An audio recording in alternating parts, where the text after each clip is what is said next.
my veins. On the pitch where the glory remains, the cockerel stands brave on the crest. North London pride, this ain't no jest. From lane to the new shining ground, echo chants where the legends are found. Heroes carved in the heart of time, we march on through grit and grime. Oh Tottenham, Tottenham till I die. Raise the banner, let it fly. Through the rain, through the fire, this is my club, my only desire.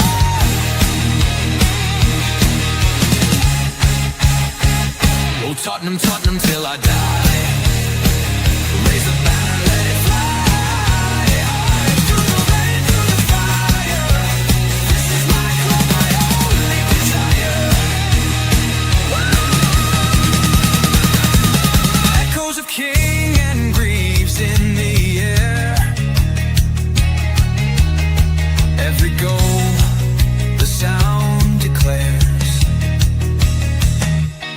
Heartbeats pound like a drummer's song, marching forward, fierce and strong. We're the ones who rise in the clash. Numbers running in a white shirt dash. History burns in the roaring crowd. Every game we scream it loud. Tottenham, Tottenham till I die.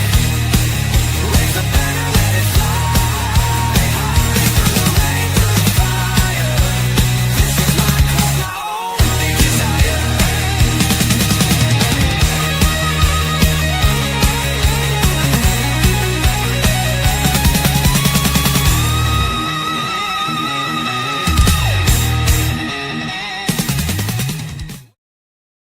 Yes, guys, welcome to THFC TILL WE DIE. Welcome to the Brentford Tottenham Player Range Show. Yes, I apologise, it's a bit late. It was due to be on the 2, but I had technical issues and I've been trying to sort them out all afternoon. But here we are. Thank God we got here at last. But guys, hope you're all doing well. And look, let's get the elephant out of the room. Yesterday was yesterday. Let's just move on.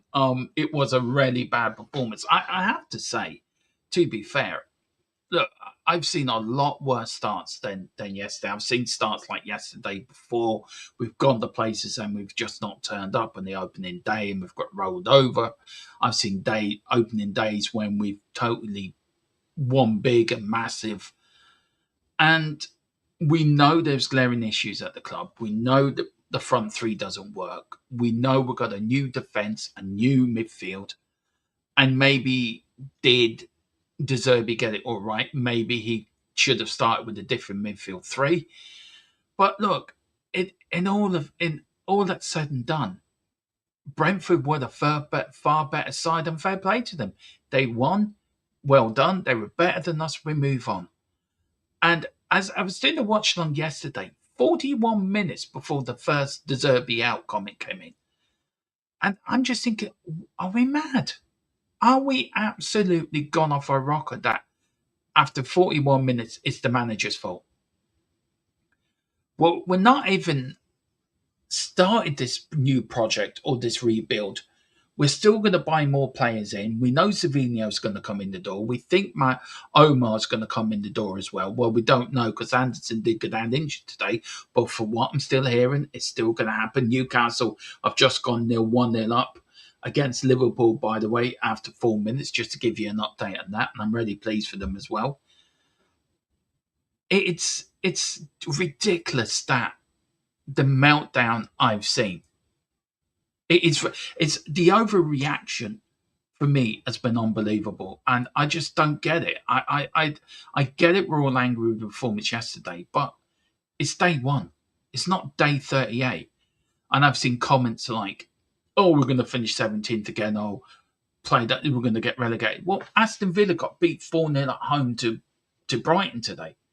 And Aston Villa have been doing a lot better over the last 2 seasons than we have, to be fair. And they got humbled at home. Man City had to come back from 1-0 down to win. Do you know what I mean? Man United lost the Hull, for Christ's sake. And you're telling me we're bad? Do you know, it's an opening game. There's 37 more games to go. We only know where we are or how we're going to look probably at the end of the season after the first 10 games. And then you can sort of sit back and do a show. Right, 10 games gone.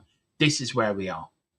Now, if we were to lose the next, say, three out of the next five, right, or out of the 10 games, we win one, drawn one, and lose the rest, then yeah, pressure will be asked. Questions should be asked.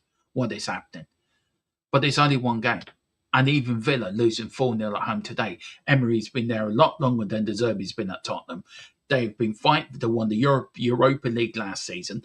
They've qualified for the Champions League. They qualified for the Champions League year before. And everyone's losing their minds because okay, I can get it. It was the defeat, how we played and whatever. But for Christ's sake, come on, guys. Let's give De Zerbi a bit of time.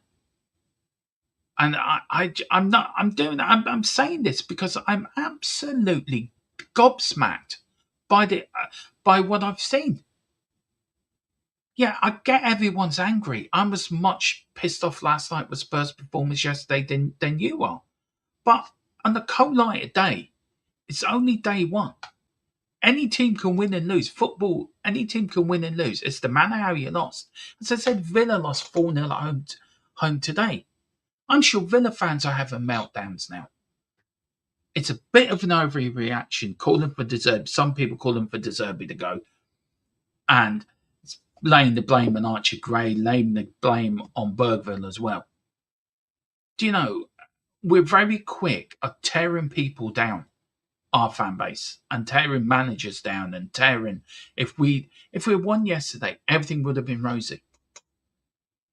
So maybe the defeat today will be a blessing in disguise because it will show the board, it will show De Zerbi where we are failing, and where we are failing is a front three that doesn't work. I mean, we could play and play and play and play that game again, and we'll never score because the front three are not good enough. Richarlison's not good enough. Mikey Moore yesterday, Mikey Moore for me yesterday was terrible. He didn't come back and do his defensive duties to help Archie Gray out. Tell, to be fair to him, I think was one of the best players on the pitch. Tell was coming back helping Robertson out yesterday, and helping him out the right side. And no wonder Brentford saw. Do you know what? We get more out the right side. So look, it is what it is. I've got player ratings here, so let's get on with it. I'm sure you're not all going to read them, but let's welcome in. Big up to Mark Taylor. Here we go. It's done. Or is it done? Is Mumba done? Is it done? Is it done? Let's see. Have we got it? Here we go.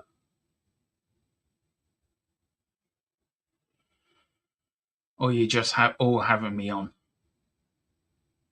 Well, we do know that Mikey Moore is going to Cologne. Apparently, yes, it is. Omar Mamouche to Tottenham. Here we go. Fabrizio Romano. Absolutely over the moon. I haven't even seen that news. Yeah, I'm sorry. I've been so struck with the technical problems I have. Um, Now, I want to make sure. I want to make sure that is right. Yeah, it is. It's done. And I did say yesterday the medical would be on Monday. And I was proven right. I'm absolutely over the moon on that.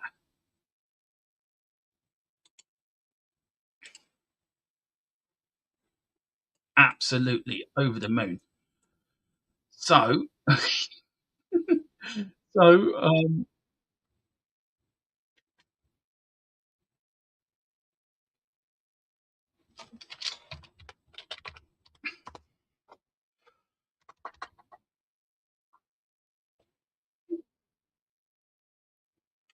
over the moon with that. Absolutely over the moon with that. Absolutely over the moon with that. Big up to guys. Big up to keep me up the chat. Hope you're doing well. But anyway, let's crack on with the player ratings. And here we go. Oh, let me take that one off first.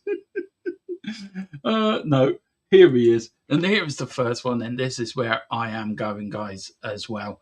So I just need to get my notes up as well, guys. So let me get that up. Here we go. Let me get my notes up.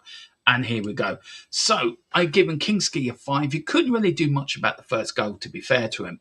But the second one and the third one, I do feel he's responsible. But apart from that, I thought he did make some good saves as well. And he made a very good save from AJ on the 84th minute.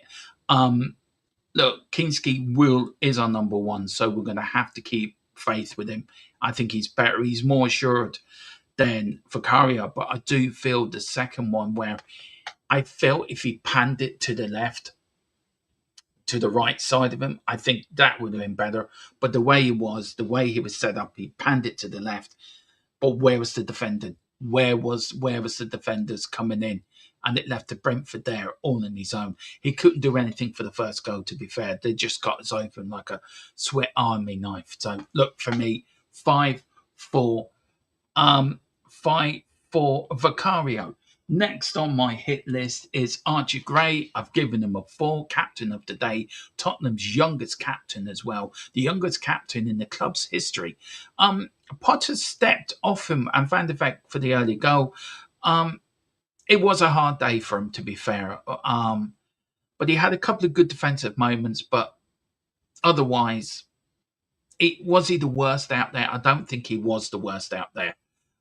But he did have a good game, Archie. I don't know if it was the pressure. The pressure of being captain. I don't know. I'm delighted he was made captain yesterday, but I just feel some of the hate he's getting is a little bit unfair. But look, it is what it is. But there you go. He will learn from this. He will learn from this, young Archie. Again, and he did get substituted in the end. So, but a tough day for Archie. But had the balls come out and talk to the press afterwards, where a lot of Spurs captains last season couldn't be bothered, naming Romero for one, who couldn't be asked to come out and actually talk to the press. Other players did. He didn't bother. So, do you know what? I have just seen that on the initial loan deal. Yeah, I haven't read all of it, Danny, because by the time of this show coming on, I didn't, but I will be doing the show at 10 tonight. So we will be talking about it. Next on the hit list, of course, is a new debutant, Van Hecke. He didn't play well, given before. He lost plenty of duels yesterday. His partnership wasn't great with Zancini either. It was very, very not good. And it showed how much we were missing a Mickey van der Ven there. Somebody bring a bit of calmness, a bit of experience. But for me, do you know what? He would learn from this. So 4 out of 10 for me. The next one on the hit list is Marco Sasseni, a 4 again for him as well. It took him a while to get into the pace. Took him a while to get into the game at times. He didn't look good. He looked behind. He looked unfit. He didn't look as sharp. But as the game went on, he did improve as the second half went on. So he did get better. So it's all about minutes.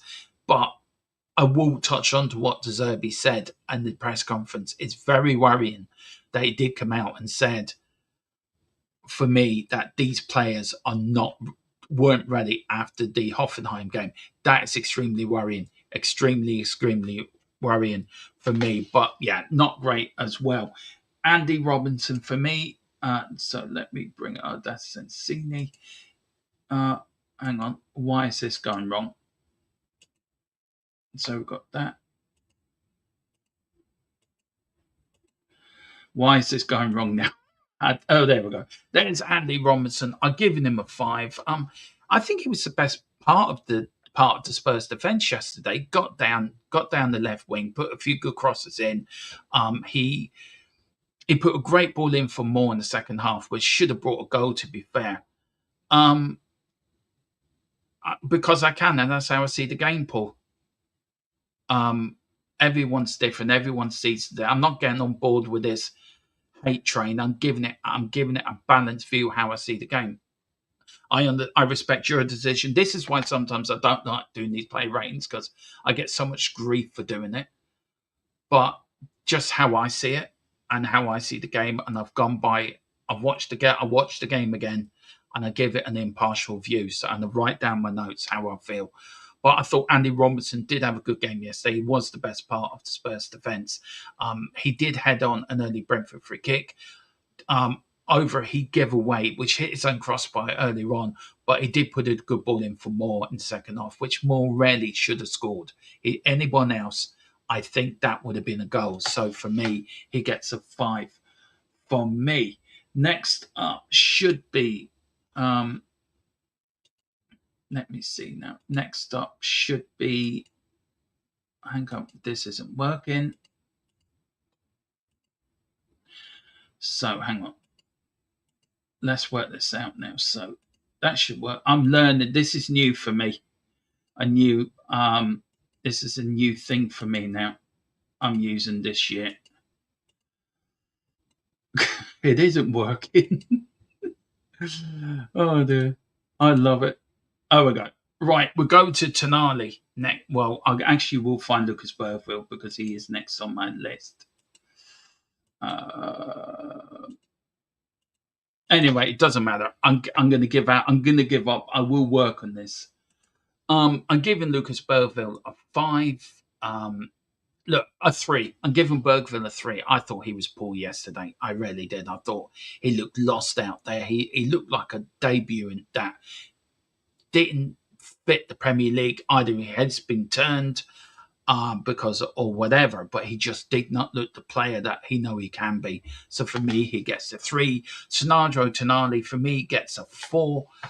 He was off the pace. He really was off the pace. He went missing in the first half. But I also feel if you do look at the first half, it's where we spent most of your time on the right side of the field instead of being in the centre to help out Archie Gray, because Mikey Moore wasn't coming back and helping defending. But he did have a volley in the first half, which sort of nearly got us going. But he got better as the second half went on. And he did play better when Fernandes and Bentancur were around him. So for me, a 4 for me. Mikey Moore gets a 3. He didn't have any touch in the first half. He disappeared. I had 2 decent chances, though, in the second half, which he should have scored, but hit them both straight at the keeper. He did get into good positions, but I think one word I would use for Mikey Moore was wasteful. Just not good yesterday, and he did come off for Madison with 20 minutes to go. Conor Gallagher gets a 2 for me. He was dreadful yesterday. Absolutely dreadful. And anyone thinks, right, Conor Gallagher is this great midfielder that can score goals and that can do this, you need to look at what you're doing, because he was dreadful yesterday. And we called this play for 2 years. Conor Gallagher is not the answer for the 10 role. He can't even play an 8 role. So he was dreadful yesterday. I'm seeing a lot of people giving them 3s and 4s. He got 2 for me yesterday. He was dreadful. Mateus Taylor, I think he was the best player on the pitch. He gets a 5 for me. I think he was the only one who looked like making something happen yesterday. But he sort of struggled to do so in the same breath. He did switch to the right later on in the game and had a couple of efforts, but didn't really make much of an impact in the game. And again, it's early days for Taylor, but out the front 3, out of him and Richie, the better of the 3. Richarlison gets a 1 for me. He spent more time in his arse than he did actually doing anything. He lost the ball more times than I can count on one hand. He was just, people can say lack of service. He's dreadful. And the sooner we get rid of him, the sooner the better, because him and Solanke, even when Solanke came on, didn't do much better either. For the subs, I give Fernandes a 6. I thought he came on. He brought a bit of quality to the midfield with him and Tonali. So I think them two work well together. But yeah, better for Fernandes. Bentancur come on as well. Look better. That midfield 3 did look better, to be fair, than the midfield 3 that started. But he gets a 5 for me. James Madison, look, he's coming back from a long injury. So to be fair, it was always going to be hard for him to get the game going. But for me, he gets a 4. Dominic Solanke gets a 2 for me. He was fucking woeful. Again, he looked rusty. He looked out of sorts. James Maddison looked more match fit than he did. And James Maddison's been out with a leg injury for the year. So for me, absolutely dreadful. And then for Roberto De Zerbi, your doggy did come on. He wasn't on long enough for me to give him any rating at all. Now, Roberto De Zerbi, he gets a 5 for me. I don't think it was his fault. But I think he did get his slight selection wrong in the midfield. But look, he will learn from that. And then he will know by that game to yesterday who he needs out and who he needs in. I think Spurs are still going to do a lot of business between now and the end of the season. I do agree with you, David, about the work rate, and I will go through with that as well. Just one thing I wanted to say, guys, and it was about the press conference yesterday. And where is it now? I forget where it was when he did say, it's going to take a while for your players to gel, but given how they fared towards the end of last season, I think a lot of fans will be shocked by that defeat. Were you shocked or were you surprised? He said, yeah, I was surprised. I was suffering for this defeat, but we're working. If you're always last season, the defensive line, Podro, Perro, Mickey van der Ven, Doggy today, Archie Gray, Van Hecke, Sensini, and Robinson, 4 new players, 2 midfielders, Bentancur and Palini today, 2 midfielders, Bergville. Why not Bentancur? Because he came late in pre-season. In pre-season, we worked with Lucas Bergville. Danny Rizach was the match youthful in that regard for the players to keep their feet in the ground. Yes, before the game yesterday, I told you when you asked me about the target, about the happiness for this transfer market window, I said, first of all, we have to become a team. We have to become a team in my home. There are 2 big occasions, the soul and the style of play. Today, we didn't show the soul. We didn't show the quality of play either. It's the match useful. And he went on to say, with the ball or without the ball, we find these 2 conditions. I think we can become dangerous for everyone, every team, until we don't arrive. We don't reach these conditions. We have to suffer. And today, I think it's important for us, this defeat, because maybe we woke up stronger than we thought. Then he was asked about Archie Gray and the role that he will play in the season after departure of Jed Spence. Archie Gray can play fullback as a midfielder, but I think he's much better than his performance today. But not just Archie Gray, also JP, Van Hecke, Tonali, Richarlison, everyone. We didn't play a good game. We can't change our idea on Archie Gray for today, for the Richarlison or Matella Stell. How long do you expect to take for you to find the rhythm? Do you expect it to come before the international break, or do you expect it before next week against Newcastle? We need time, he says, but I think we are much better than we showed today. So far, Wednesday, we can show our qualities and we can show who we are. But anyway, even if we win Wednesday or next Saturday, we need time to become a team, because to become a team, we need time. We need time. We have an analysis of the situation. We have to understand the situation, the improvement we have to do, every one of us, because we lose, we win together. And I think that's the right attitude to have as well. He was talking about set pieces and losing the likes of Romero and Palunia. Listen, Brentford and set pieces are maybe the best team in the Premier League, so it's normal to suffer. I think we suffer more the duels, more the second ball than the set pieces. And then he went on to say that he knew from the half-time game we would not be ready. So the question is, what is these foreign going away pre-season trips good enough? Should they all be played around Europe? And it's all about money, isn't it? And how come I can see both of me? Hang on. I can see both of me in the chat. Sorry. Go away, Jeremy. Right. Let's go through the chat. So big up to you. Kingsley didn't pan it to the left. The ball actually hit his arm. Well, I saw it, thought he panned it, David. So look, everyone sees the game differently. But I take your point. Yes, we did Spurs on the initial loan deal. Grade 2. Should never be captain. Just our coach's first mistake, more the fault. David, look, I'm going to stop this bullshit with Gray now. He's been named captain. Let's get behind the young lad. He wasn't only one of the worst players out there. There was worse players than him yesterday. So let's just stop on just picking on one player. I'm not having it this season. Finally got Marmoush Dermo. Yeah, we got Omar. Did tell you, and I did say yesterday on Dave's, that the Medical is booked on Monday, by the way. Big up to you. Big up. Greg being captain is not the reason we lost badly yesterday. Thank you, Rudolph. So, fan, please stop making this the main issue. The critical issue factor was the passing, often slow backwards and sideways as before. Absolutely spot on. Absolutely spot on. Big up to all. Lang out in the Calvin. I thought that was coming. How can you give them the no on the wrong? Because I can. And look, I get it. I just tried to be a bit more.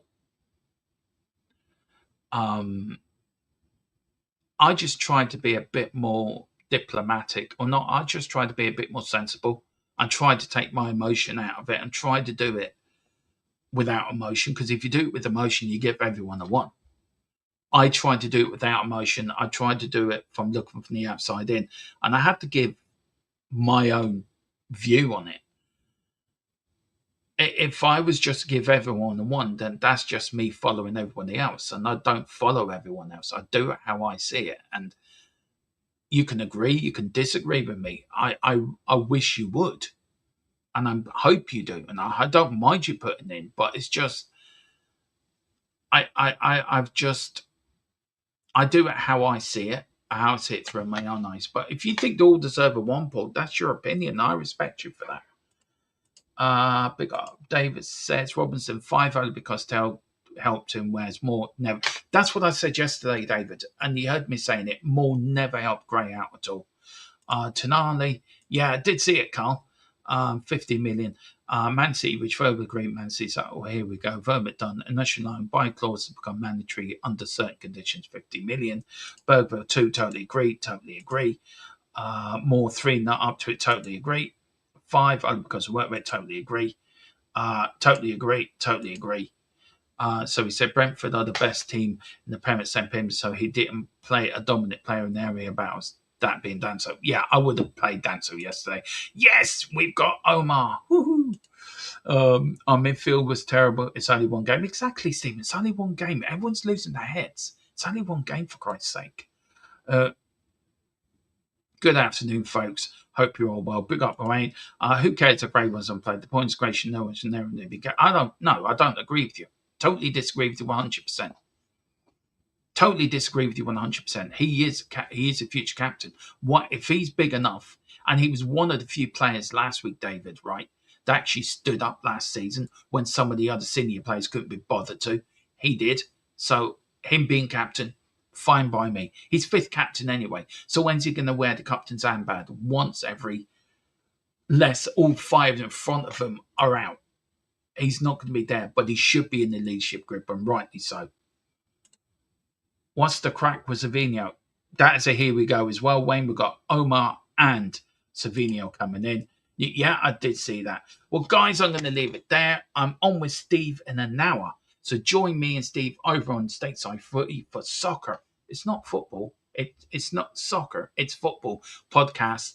And then, of course, we are back at 10 tonight with a transfer update. I will be doing a transfer update with all the news, all the views for today. We do the roundup at 10. So join us then, guys. But do enjoy yourself. Come on, you Spurs. And the mighty De Zerbi. We trumps. Yeah, I did see that, Stephen, but I still expect that deal to go through as well. So could be Gakpo. Here we go in the next few days. Anyway, see you at 10 tonight. Come on, you